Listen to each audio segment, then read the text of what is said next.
बच्चों, आप सभी का पेपर बहुत ही करीब आ गया है। उसी को ध्यान में रखते हुए मैं लगातार इस चैनल के माध्यम से आप सभी के लिए बढ़िया बढ़िया क्वेश्चन करा रहा हूं और मैथ के ये क्वेश्चन आपके एग्जाम में जरूर पूछे जाएंगे बच्चों। 20 प्रश्न आपसे पूछे जाते हैं, 20 प्रश्न मैथ के पूछे जाते हैं बच्चों, ठीक है। तो ध्यान से पूरे वीडियो को देखिएगा, वीडियो को लाइक कर दीजिए। चलिए आइए क्वेश्चन नंबर 1 से शुरू करते हैं मेरे प्यारे बच्चों। यहाँ पर बहुत ही बढ़िया प्रश्न दे दिया गया है।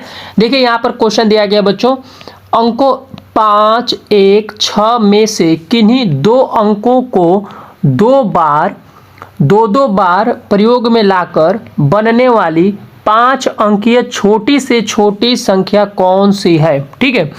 तो यहाँ पर यदि हम बात करें बच्चों कि कह रहा है कि 5, 1, 6 को मिलाकर छोटी से छोटी संख्या बनाना है और उसमें कंडीशन ये है कि कोई भी दो अंक को हमें क्या करना है, दो बार हम प्रयोग में ला सकते हैं, ठीक है। तो यदि हमें बनाना हो 5, 1, 6 को प्रयोग करके, ठीक है ना, तो बच्चों हम लोग क्या करेंगे, यहाँ पर हम लोग 1 को 2 बार रिपीट कर सकते हैं, ठीक है, क्योंकि ये बोला है कि सबसे छोटी संख्या बनाना है वो भी 5 अंकों की, ठीक है। और 2 अंकों को आप 2 बार जो है दो बार लिख सकते हैं। तो हम लोग का सही आंसर क्या हो जाएगा बच्चों, इसका सही आंसर यहाँ पर हो जाएगा 11556, ठीक है। और हमें छोटी छोटी संख्या बनाना है तो 1 को भी हम 2 बार लिख सकते हैं और 5 को भी 2 बार लिख सकते हैं, क्योंकि यहाँ पर देखिए लिखा है 2 अंकों को 2 बार लिखना है। तो हमने 1 को भी 2 बार लिख दिया बच्चों और 5 को भी हमने क्या किया, 2 बार लिख दिया। तो इसका सही आंसर क्या हो जाएगा बच्चों, ऑप्शन नंबर सी जो है इसका सही हो जाएगा। Option number C is the right answer बच्चों, ठीक है। चलिए अगले क्वेश्चन की तरफ हम लोग बढ़ेंगे। जो दूसरा क्वेश्चन है बच्चों, यहाँ पर देखिए दूसरा जो क्वेश्चन है वो दे दिया गया है, ठीक है। दूसरा क्वेश्चन यहाँ पर देखिए, दूसरा क्वेश्चन दे दिया गया है बच्चों, संख्याओं 14 और 28 का महत्तम समापवर्तक 14 है, इनका लघुत्तम समापवर्तक क्या होगा, ठीक है। तो देखिए यहाँ पर संख्या जो दिया गया है, पहले हम यहाँ पर अच्छे से लिख लें बच्चों। संख्या जो दिया गया है, संख्या बराबर, ठीक है, 14 लिखा है और कौन सा दिया भैया, 14 और 28, ठीक है बच्चों। 14 और 28 यहाँ पर दे दिया गया है, ठीक है, जो संख्या है हम लोगों का, ओके। अब इसका महत्तम समापवर्तक यानी कि HCF हमें दे रखा है पहले से ही। HCF कितना दिया है बच्चों, 14 दिया है, जो कि आपका यहाँ पर क्वेश्चन में ही मेंशन है, ठीक है।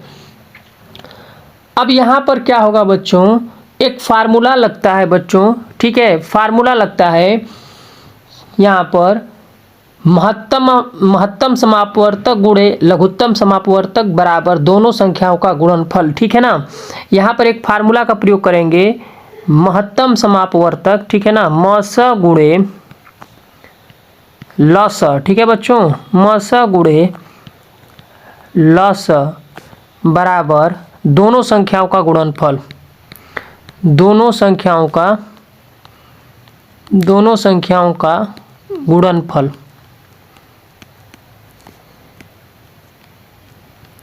ठीक है बच्चों। ये हम लोग का फार्मूला लग गया। अब यहाँ पर हम बराबर करके क्या लिखेंगे, तो यहाँ पर पूछा है लस, तो लस बराबर क्या हो जाएगा बच्चों, लस बराबर हम फार्मूले को यहाँ पर हम ला देंगे नीचे, ठीक है ना। तो संख्याओं का गुणनफल बटे महत्तम समापवर्तक हो जाएगा, ठीक है।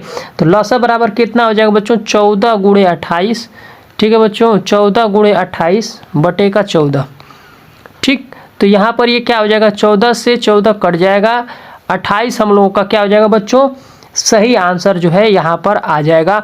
तो बराबर ये 28 जो है हम लोग का आंसर हो जाएगा, सही उत्तर 28, ठीक है। तो option number A is the right answer मेरे प्यारे बच्चों, ठीक है। अगला जो क्वेश्चन है उसको हम लोग यहाँ पर देख लेते हैं।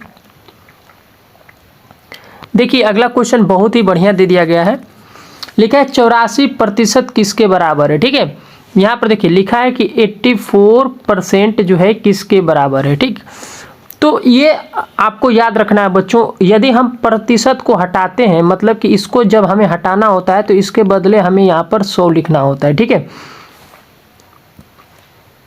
याद रखिएगा बच्चों। तो यहाँ पर क्या हो जाएगा, तो 84/100 हो जाएगा, ठीक है बच्चों, 84 बटे क्या हो जाएगा, 100 हो जाएगा, ओके, जब हम प्रतिशत को हटाते हैं तो ये आप कटा देंगे, 2 से हम लोग क्या करेंगे बच्चों, इसको कटा देंगे, ठीक है। क्योंकि देखिए 2 से इसको इसलिए कटाएंगे बच्चों, क्योंकि देखिए यह जो है आपका दोनों जो है सम संख्या है 84 और 100, तो इसको 2 से कटाएंगे बच्चों तो ऊपर कितना हो जाएगा 42 हो जाएगा और नीचे कितना हो जाएगा बच्चों 50 हो जाएगा, ठीक है। तो 42/50 ये आपका सही आंसर हो जाएगा, यानी कि बी वाला जो है सही आंसर आपका यहाँ पर देखने को मिल जाएगा, ठीक है। तो ऑप्शन नंबर बी 42/50 ये आपका आंसर हो जाएगा, ठीक है बच्चों। देखिए हमने क्या किया कि यहाँ पर प्रतिशत को हमें हटाना था, ठीक है, क्योंकि ये पूछ रहा है कि 84% किसके बराबर है, तो 42/50 के बराबर है बच्चों। क्योंकि यहाँ पर प्रतिशत जब हटाएंगे तो उसको लिखने के लिए 100 यहाँ पर लिखा जाता है, ठीक है, हटाने के लिए बच्चों। ओके, चलिए अगले क्वेश्चन की तरफ हम लोग बढ़ेंगे। यहाँ पर देखिए अगला जो क्वेश्चन है बच्चों, ये देखिए अगला क्वेश्चन बहुत ही बढ़िया ये क्वेश्चन है बच्चों, ठीक है। देखिए लिखा है 3500 की राशि 6% वार्षिक ब्याज की दर से कितने वर्षों में साधारण ब्याज पर 4130 रुपये हो जाएगी। देखिए ये बहुत क्वेश्चन पूछा जाता है, हर बार पूछा जाता है।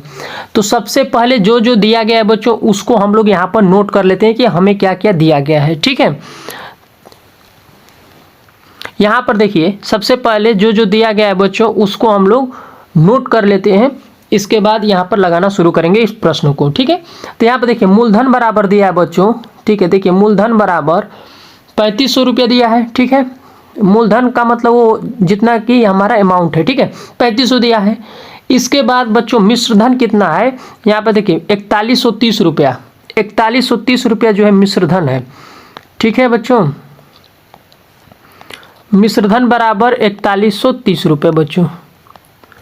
अब ये मिश्रधन हो गया 4130, तो ब्याज निकल के आ जाएगा कि नहीं, ब्याज निकल के आ जाएगा कि नहीं बच्चों, ठीक है ना, ब्याज निकल के आ जाएगा कि नहीं। ब्याज बराबर क्या होता है, मिश्रधन माइनस मूलधन, मिश्रधन माइनस मूलधन बच्चों, तो 4130 माइनस 3500, ठीक है बच्चों। तो निकल के आ गया आपका ब्याज, तो ब्याज निकल के आ गया 630 रुपये बच्चों, ठीक है ना, 630 रुपये आ गया।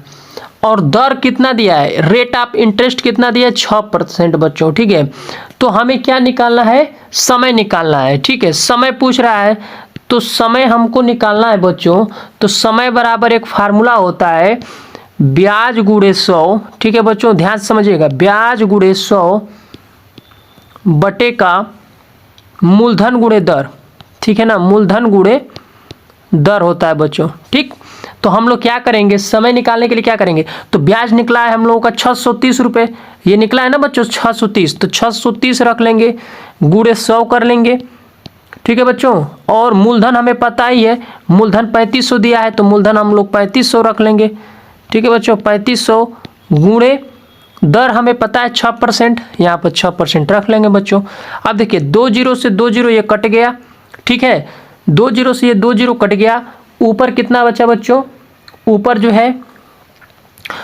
है बच्चों बच गया 630, ठीक है, 630, नीचे 35 बचा बच्चों, और ये आपका ये जो 6 है, ठीक है।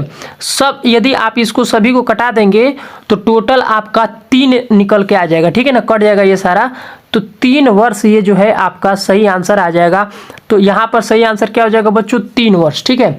तो ऑप्शन नंबर बी जो है इसका सही हो जाएगा, ठीक है, 3 वर्ष आएगा बच्चों, 3 वर्ष, ठीक है।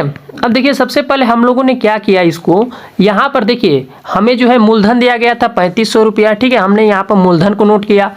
फिर मिश्रधन दिया गया था 4130 रुपया, उसको हमने नोट किया। फिर हमने क्या किया बच्चों, ब्याज निकाल दिया। ब्याज हम लोगों को निकल कर आ गया 630 रुपया। ब्याज बराबर क्या होता है बच्चों, मिश्रधन माइनस मूलधन होता है, ठीक है। और दर चूंकि यहाँ पर क्वेश्चन में ही दिया था 6%, तो ये देखिए दर भी हम लोग निकाल लिए। इसके बाद ये फार्मूला का प्रयोग करेंगे, क्योंकि हमें बच्चों निकालना था समय। तो समय पूछ रहा है ना कि कितने वर्ष, तो समय बराबर होता है ब्याज गुणे 100 बटे के मूलधन गुणे दर होता है बच्चों, ठीक है। तो ब्याज 630 रुपया था, उसको हमने नोट कर लिया। इसके बाद यहाँ पर 100 लिख दिया, ठीक है, अकॉर्डिंग टू दिस फार्मूला, ठीक है। इसके बाद मूलधन 3500 है, तो 3500 ये मूलधन हमें पता था, तो उसको हमने नोट कर लिया यहाँ पर बच्चों। इसके बाद ये 6 बच्चों दर था, ठीक है, क्योंकि ये ऑलरेडी यहाँ पर क्वेश्चन में दिया गया था 6% दर, तो उसको हमने यहाँ पर लिख दिया। इसके बाद जब सभी को हमने कटाया तो 3 यहाँ पर निकल के आ गया, तो 3 वर्ष ये आपका सही आंसर हो जाएगा बच्चों, ठीक है। तो आई होप कि ये वीडियो आप सभी को अच्छा लगा होगा। फिर भी कुछ भी सवाल पूछना होगा बच्चों वीडियो से रिलेटेड तो आप कमेंट्स करके पूछ सकते हैं। आज के लिए इतना ही, फिर मिलेंगे अगली वीडियो में, तब तक के लिए थैंक यू एंड जय हिंद मेरे प्यारे बच्चों।